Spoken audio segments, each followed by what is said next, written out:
ఉన్న మీ బంగారాన్ని విడిపించి ఆ రోజు ఆన్లైన్ రేటుకి కొంటాం. Sharma gold company. నమస్తే, వెల్కమ్ టు సుమన్ టీవీ. నేను పద్మిని. ప్రస్తుతంతో పాటు ప్రముఖ ఆధ్యాత్మికవేత్త, వాస్తు జ్యోతిష పండితులు, జమాలజిస్ట్ కృష్ణ సుధీ గారు మనతో పాటు ఉన్నారు. మాట్లాడదాం. సార్ నమస్తే. సార్ నమస్కారం అండి.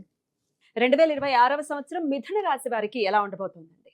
2026 సంవత్సరం ఏ రాశికైనా సరే అటు మంచి ఇటు చెడు, అలానే అటు గొప్ప స్థితి ఇటు కొంచెం ఇబ్బందికరమైన స్థితి ఇవ్వగలిగిన సంవత్సరం ఏది అంటే మిథున రాశికి ఈ 2026 సంవత్సరం. ఎందుకంటే మిశ్రమ ఫలితం. ఎందుకలా? మిథున రాశి వారికి అంటే మిశ్రమ ఫలితాలు కూడా కాదు. మిశ్రమ ఫలితాలు అంటే మంచి చెడు కొంచెం అటు ఇటుగా అదే. వస్తాయి కాదు, ఇస్తే పూర్తి గొప్ప స్థితి ఆహా. లేదంటే పూర్తి పతనమైనటువంటి స్థితి రెండూ ఇవ్వగలదు మిథున రాశికి ఈ సంవత్సరం. ఉమ్. ఎందుకంటే గురుడు యొక్క సంచారం, శని యొక్క సంచారం, కర్మస్థానంలో శని కర్మభ్రష్టుని చేస్తున్నాడు, లేదంటే కర్మ నుంచి పరిత్యాగం చేసేలా చేస్తాడు. లేదంటే వచ్చేసి ఒక రకంగా కొంతమందిని విసిగిపోయి జీవితంతో ఈ సన్యాసం తీసుకుందాం, లేదంటే వచ్చి మేము అన్నీ వదిలేసుకొని వెళ్ళిపోతాం, లేదంటే మేము ఎక్కడికో హిమాలయాలకు వెళ్ళిపోతాం, ఇలా మాట్లాడుతుంటారు చాలామంది. అలాంటి వాటికి సంబంధించినటువంటి ప్రేరణ కలిగించేటువంటి ఫలితాలు కొన్ని వస్తున్నాయి. దాంతోపాటు ఇక్కడ కుజుడు యొక్క సంచారం మీరు గమనించండి. ఉమ్. కుజుడు ఈ రాశికి మీకు మే, జూన్, జూలై ఈ సమయంలో ఆగస్టు వరకు కూడా చాలా ఇబ్బందికరమైన ఫలితాలు కలిగిస్తున్నారు. కుజుడు యొక్క స్థితి, కుజుడు గురుడు ఉమ్. ఈ రాశిలో కలిసి ఉంటున్నారు. అలానే వ్యయంలో ఉంటాడు కుజుడు కొంతకాలం. ద్వాశాష్టమ జన్మస్తు శన్యంగారకో గురువు కొరవంతి ప్రాణ సందేహం ధనక్షయం ఆయుక్షీణం అని చెప్తారు. ఇప్పుడు అందరిలోకి త్వరగా మోసం చేయొచ్చు ఎవరినంటే మిథున రాశి వాళ్ళని మోసం చేయొచ్చు నమ్మేస్తారా వాళ్ళు? నిజంగా. ఉమ్. ఎందుకంటే వీళ్ళు మంచిగా ఉండడం అందరూ మంచోళ్ళు అనుకుంటారు. వీళ్ళు ఏదైనా తేడాగా ఆలోచిస్తే అందరూ తేడాగానే ఆలోచిస్తారు. మంచి చెప్పినా కూడా వినరు ఆ టైంలో. అందువల్ల ఏంటంటే వీళ్ళ యొక్క ప్రవర్తన ఎలా ఉంటుందంటే వాళ్ళ యొక్క మైండ్ సెట్ ఏ విధంగా ఇప్పుడు ఏ విధంగా పనిచేస్తుందో దానికి తగ్గట్టే వాళ్ళు ఆలోచించుకుంటారు. వీళ్ళు మంచిగా ఆలోచిస్తున్నారు, వీళ్ళందరూ మంచివాళ్ళే, పాపం ఏదో పరిస్థితుల వల్ల అలా చేసేయాలి పోనీలే అని వదిలేస్తుంటారు. కొన్ని సందర్భాలు ఎంత నష్టమైనా సరే, కొన్ని సందర్భాల్లో చిన్న దాని దగ్గర కూడా వీళ్ళు ఎందుకు ఇంత నన్ను మోసం చేయాలని ప్రయత్నిస్తున్నారు, అందరూ దొంగలే, ప్రపంచం మొత్తం అలానే ఉంది, ఆ విధంగా అందరినీ ఒకే ఘాటి కడతారు. ఉమ్. ఈ విధమైనటువంటి రెండు విపరీత పరిస్థితులు మిథున రాశిలో చూస్తాం. ఉమ్. ఈ మిథున రాశికి సంబంధించినటువంటి దాంట్లో ప్రత్యేకంగా గమనిస్తే ఆరుద్ర నక్షత్రం చూడండి. ఉమ్. దానికి ఆవేశం వచ్చినా కష్టమే, అలానే వచ్చేసి అనుగ్రహం కలిగినా కష్టమే. రెండిట్లోనూ వాళ్ళు ఏంటంటే ఒక రకమైనటువంటి బోర్డర్ లైన్ అటు ఇటు ఉంటారు. ఎప్పుడు ఉమ్. ఒక రకమైన వాళ్ళ స్టాండ్ ఉండదు. పరిస్థితులను బట్టి వాళ్ళు ప్రభావితమై మారుతూ ఉంటారు. కాబట్టి డ్యూయల్ రాశి, ఉమ్.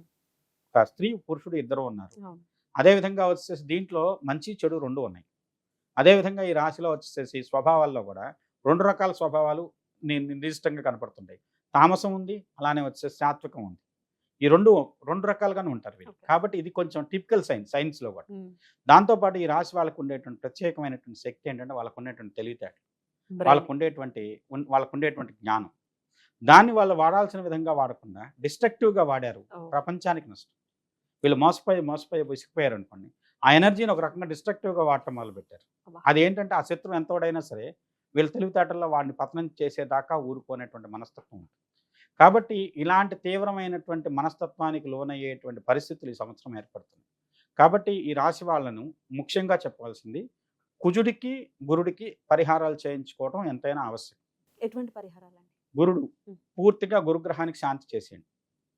అదేవిధంగా గురుడికి దానంతో సహా గురుడి ప్రీతి కోసం నిత్యం వచ్చేసి ఆవునేతితో దీపం పెట్టి శివారాధనని దక్షిణామూర్తి రూపంలో చేయండి. శనగల మాల వేయండి. గురుడిని శివుడిని గురువుగా భావించి, లేదంటే హయగ్రీవ స్వామిని గురువుగా భావించండి. శుద్ధ స్ఫటిక సంకాశం, చక్కని స్ఫటికం రంగులో ఉంటుంది. ఆ రకమైనటువంటి ఆయన భావన చేసుకొని హయగ్రీవ స్వామిని, ఆయన లేదంటే తెల్ల గుర్రాన్ని పూజించేది ఏదైనా ఉంటే చేయండి. ఉమ్. అలాంటి కొన్ని ప్రత్యేకమైనటువంటి పరిహారాలు కనుక వీళ్ళు చేయగలిగితే వీళ్ళ జీవితంలో ఒక రకమైన సుస్థిరమైనటువంటి ఫలితాలు రావడానికి ఏర్పడుతుంది.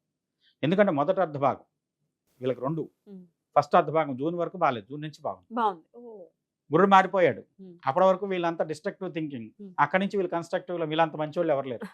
వీళ్ళు ఏం చేసినా మీకేం పర్లేదు నేను నన్ను పోండి అని వీళ్ళే అభయం ఇస్తుంటారు. ఓకే. అంత గొప్పగా మారిపోతారు. ఈ మొదటి 6 నెలలు మీరు ఓపిక పట్టారా, రెండో 6 నెలలు మీకు తిరిగేలేదు. ఉమ్. కాబట్టి జీవితాన్ని ఈ సంవత్సరాన్ని రెండుగా విభజించుకోండి. ఉమ్. ఎందుకంటే మీరు మంచే చేయాలి, ఉమ్. మీరు చెడు చేశారు అంటే సృష్టికి వినాశనం. కాబట్టి మిథున రాశి వాళ్ళు చాలా వరకు మిమ్మల్ని నియంత్రించుకోండి. తద్వారా వచ్చే ప్రపంచానికి మేలు చేయగలుగుతారు. తర్వాత మీకు మేలు జరుగుతుంది. ప్రపంచం దృష్టిలో మీరు గొప్ప వ్యక్తులుగా మారుతారు. ఈ సంవత్సరం మీకు రెండో అర్ధభాగం గొప్ప అవకాశాలు కలిగిస్తుంది. ప్రపంచానికి బోధన చేసేటువంటి అవకాశాలు ఉంటాయి. అదేవిధంగా నలుగురిని మంచి మార్గంలో నిలబెట్టే అవకాశం ఇస్తుంది.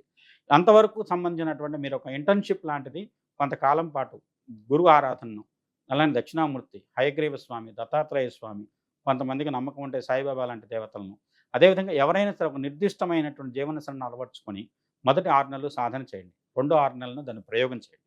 తద్వారా ఏంటంటే ఈ సంవత్సరం మీకు సాధనలో ఉన్నప్పుడు ఇవన్నీ మిమ్మల్ని బాధించవు. సాధనలో ఉన్నప్పుడు అన్నింటిని తట్టుకుని అయ్యప్పమాల వేసుకుంటున్నారు. వాళ్ళకి వాళ్ళు కాళ్ళకి చెప్పులు లేకుండా నడుస్తున్నా, ముళ్ళు గుచ్చుకున్నా, కాళ్ళకి దెబ్బలు తగిలినా అని అయ్యప్ప అయ్యప్ప అని భరిస్తున్నారు. స్వామియే శరణం అని చెప్పి భరించేస్తున్నారు. అలానే మీరు కూడా కొన్నిటిని ఓర్పుతో వహించండి. తద్వారా రెండో అర్ధభాగం మీ జీవితంలో ఒక సువర్ణమైనటువంటి అధ్యాయానికి నాంది పలికే విధంగా ఈ సంవత్సరం రెండో అర్ధభాగం మీకు అవకాశాలు కలిగిస్తుంది గురుడి వల్ల. ఆగస్టు దగ్గర నుంచి కుజుడు కూడా మీకు కొంత మంచి మెరుగైన ఫలితాలు ఇస్తున్నాడని చెప్పొచ్చు. ముఖ్యంగా ఈ సంవత్సరం మీరు జాగ్రత్త తీసుకోవాల్సింది ఆరోగ్యాన్ని. ఆరోగ్యపరమైన విషయాల్లో అజీర్ణం, అదేవిధంగా వచ్చేసి అతిగా తినటం వల్ల వచ్చేటువంటి కొన్ని ప్రత్యేకమైనటువంటి శరీరంలో వచ్చేసి వాత సంబంధమైన సమస్యలు మిమ్మల్ని బాధించే అవకాశం ఉంది. అదేవిధంగా పిత్త సంబంధమైనటువంటి సమస్యలు, వాతం, పిత్తం, కఫం. మిగతా 3 ఆయుర్వేదంలో ఈ మూడింటిని ప్రధానంగా చెప్తాం. పిత్తం, వాతం 2 మిమ్మల్ని ఇబ్బంది పెడుతున్నాయి ఈ సంవత్సరం. దాని ద్వారా ఏంటంటే మీకు కొంత శారీరక పరమైనటువంటి పెరుగుదల, లేదంటే శారీరకంగా వచ్చేసి కొంచెం మీరు ఒళ్ళు చేయటము, లేకుంటే వచ్చేసి కొన్ని అవయవాలు వాయటాలు, లేకుంటే కొన్ని సందర్భాల్లో వచ్చేసి కాళ్ళల్లో కానీ, లేకుంటే వచ్చేసి కొన్ని మీకు అవయవాల్లో వచ్చేటువంటి వాపులు కానివ్వండి, లేకుంటే కిడ్నీ ఎక్స్పాండ్ అవటము, లేకుంటే హార్ట్ ఎన్లార్జ్ అవటము, ఇలాంటి సమస్యలు మిమ్మల్ని బాధించేటువంటి అవకాశం ఉంది. గ్రంథుల విషయంలో చాలా జాగ్రత్తగా ఉండండి. అంటే ఇప్పుడు షుగర్ సంబంధించినవి కానివ్వండి, కిడ్నీకి సంబంధించినవి కానివ్వండి, లేదంటే వచ్చేసి మీకు ప్రత్యేకంగా చెప్పాలంటే లివర్, అది ఎంత అదుపులో పెట్టుకుంటే అంత మంచిది. తర్వాత మీరు అనుకున్నవన్నీ అయిపోవు. మీరు ఏదైనా సంకల్పం చేశారు, దానికి కొంచెం ఓపిక పడితే అవుతుంది. ఎందుకంటే ఇక్కడ విశుద్ధి అనేటువంటి చక్రం ఏదైతే ఉందో మిమ్మల్ని రెండింటినీ సంధిని చేసేటువంటి చక్రం, ఆ కాయిక శరీరాన్ని, మానసిక శరీరాన్ని, దాని సాధన మీకు ఎంతైనా అవసరం. దాన్ని దృష్టిలో పెట్టుకొని ముఖ్యంగా చేయవలసింది విశుద్ధి చక్ర సాధన కోసం మీరు వచ్చేసేసి పరబ్రహ్మ స్వరూపంలో ఉండేటువంటి దేవతలను ఆరాధించండి, గురువుగా ఆరాధించండి.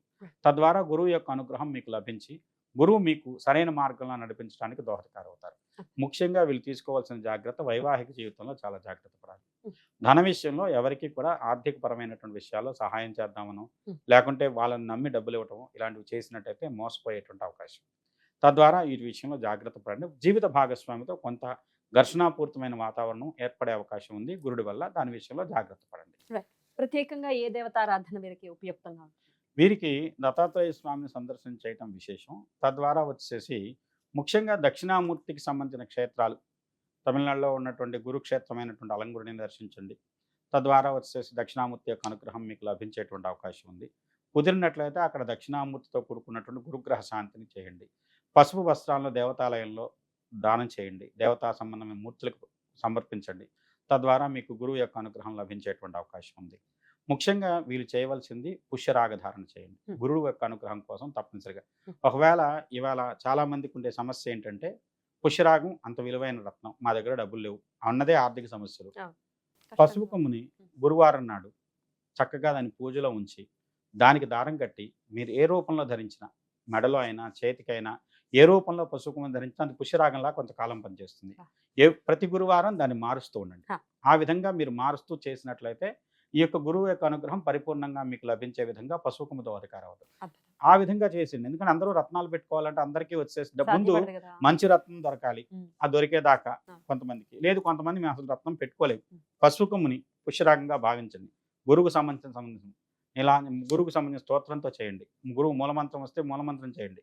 దేవానాంచ ఋషీనాంచ గురుం కాంచన ధనమం బుద్ధిభూతం త్రిలోకేశం తం నమామి బృహస్పతి. ఆ స్తోత్రంతో గురువు దాన్ని మూలమంత్రం అభిమంత్రించి దాన్ని ఒక రక్షగా మీ చేతికి కానీ మెడలో కానీ ధరించండి. తద్వారా గురువుకు సంబంధించినటువంటి దోషాలన్నీ తొలగి మీకు మంచి మార్పు మీ జీవితంలో ఏర్పడటానికి దోహదకారం అవుతుంది. అద్భుతం అండి, చాలా చక్కగా తెలియజేశారు. ఒక ఇంత జాగ్రత్త వహించాలి కొన్నాళ్ల పాటు, అది ఖచ్చితంగా మనసులో పెట్టుకోవాల్సిందిగా మనవి చేస్తూ ఇక నెక్స్ట్ వీడియోలో కర్కాటక రాశి గురించి తెలుసుకుందాం. Thank you sir. నమస్తే. నమస్కారం అండి.